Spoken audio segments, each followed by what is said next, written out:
आपल्या हक्काचं रोखठोक भूमिका मांडणारं आपलं न्यूज चॅनल नांदणी सुपरफास्ट न्यूज. घटना तुमची, बातमी आमची.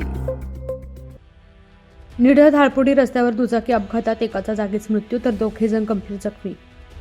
निढळ धारपुडी रस्त्यावर शनिवारी रात्री 7:30च्या सुमारास 2 दुचाकींमध्ये झालेल्या भीषण अपघातात निलेश कांबळे राहणार दर्जाई यांचा जागीच मृत्यू झालाय, तर एक महिला व एका पुरुषाला गंभीर दुखापत झाली आहे. या अपघाताची नोंद पुसेगाव पोलीस ठाण्यात करण्यात आली असल्याची माहिती सहाय्यक पोलीस निरीक्षक संदीप पोमन यांनी दिली. मिळालेल्या माहितीनुसार निलेश कांबळे हे त्यांच्या दुचाकीवरून निढळकडे जात असताना समोरून येणाऱ्या विशाल मदने यांच्या दुचाकीला जोरदार धडक बसली.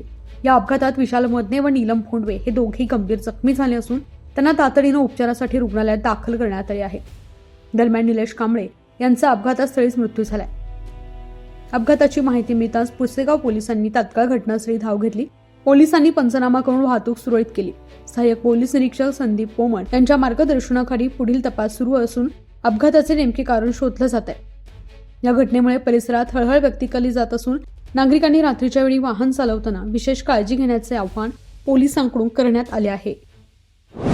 अशाच ताज्या घडामोडी पाहण्यासाठी आजच आपल्या नांदणी सुपरफास्ट न्यूज या यूट्यूब चॅनलला लाईक करा, शेअर करा आणि सबस्क्राईब करायला विसरू नका. नांदणी सुपरफास्ट न्यूज, घटना तुमची, बातमी आमची.